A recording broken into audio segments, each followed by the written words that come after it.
pinakamagandang aral lang ang masasabi ko. Ang aming tatay ay lagi niyang sinasabi sa amin na napakahalaga ng pag-aaral. Kasi ito lang ang kayamanan na may papamana namin nila sa amin bilang mga anak. Pangalawa, yung pagmamahala ng mga magkakapatid. Ayaw niya na kami ay nag-aaway-away. Kasi sabi niya, kayo magkakapatid, kaya nga daw siya nag-anak. Dinagdagan niya kasi dati ako lang eh.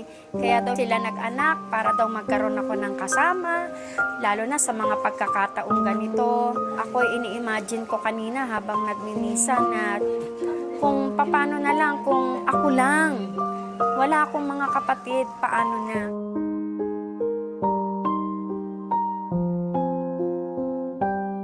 Sa mga alaala ni tatay, itinuturing ko siyang hero ng aming pamilya. Siya ang idol ko kasi talagang love na love niya kaming mga magkakapatid. Tay, di ba, nung nasa hospital ka, sinabi ko, magbo-birthday pa sana tayo. Bonus na rin talaga ang buhay mo na nakapiling ka namin ng mahabang panahon at siguro unti-unti na rin namin mailelet ko ka kasi alam namin kasama mo na si nanay. No more pain na tatay, wala nang hirap, wala nang sakit at alam kong masayang masaya ka na sa piling ni nanay.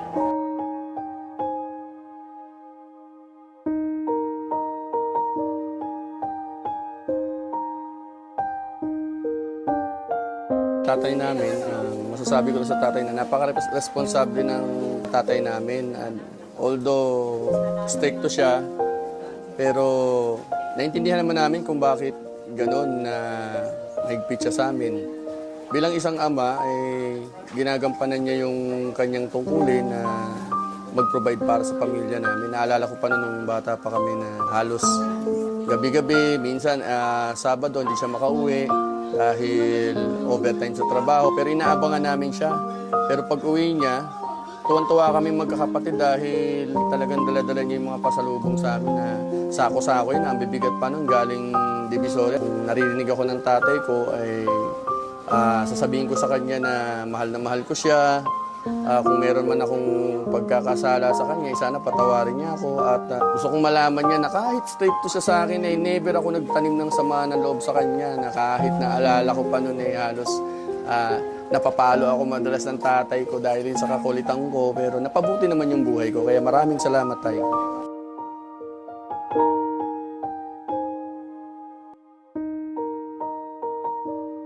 Si tatay kasi mahigpit siya.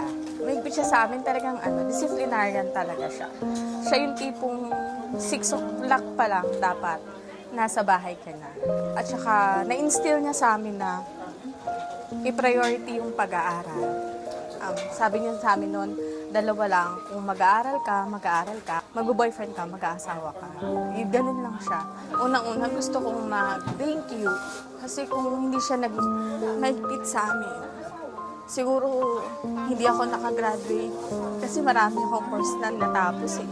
Siguro kung siya yung naging magulang ko, hindi siya yung naging tatay ko, malamang wala ako ng mga bagay na meron ako ngayon. Siguro yun. Tinuruan niya kaming mangarap na maging professional, makuha yung mga bagay na wala kami noon. Sa awa ng Diyos, natutupad na unti-unti. Favorite memory ko with my father ay yung mga araw na kami ay laging nagbabanding at yung pagpunta namin sa isang lugar na gusto niya na puntahan, lalong-lalo na tuwing summer at tuwing Pasko. Kami ay nagpaplano magkakapatid na pumunta sa dagat kasi yun ang paborito niyang puntahan eh. Lagi niyang hinihiling sa amin na dalhin siya sa dagat kahit ngayong maedad na siya, hindi na siya marunong lumangoy. Basta makita lang niya yung dagat, napakasaya niya.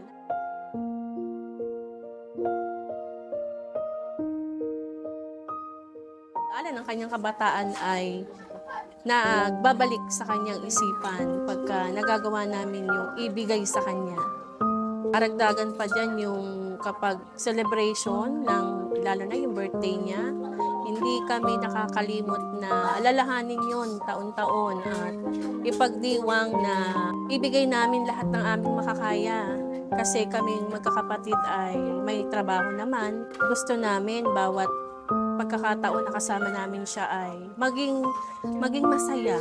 Dahil nga darating ang panahon, mangyayari ito. Yung iiwan niya kami at kami magkakapatid na lang yung magsasama-sama pagdating ng panahon. Maraming salamat Tatay Bart, at ibibigay mo sa amin yung buhay na nararapat para sa amin, yung pag-aalaga at pagsasakripisyo kasama ng aming nanay. Nung siya ay nabubuhay pa, nakita namin sa iyo kung paano mo ibigay sa amin yung iyong makakaya para eto kami ngayon. Kaming 4 na magkakapatid ay profesional, pare-pareho kaming teacher. At ano man yung mga bagay na gusto namin ibigay sa iyo ay nakamtan mo at alam namin na iniwan mo man kami, masayang masaya ka dahil ibinigay namin lahat ng aming makakaya para maging masaya ka.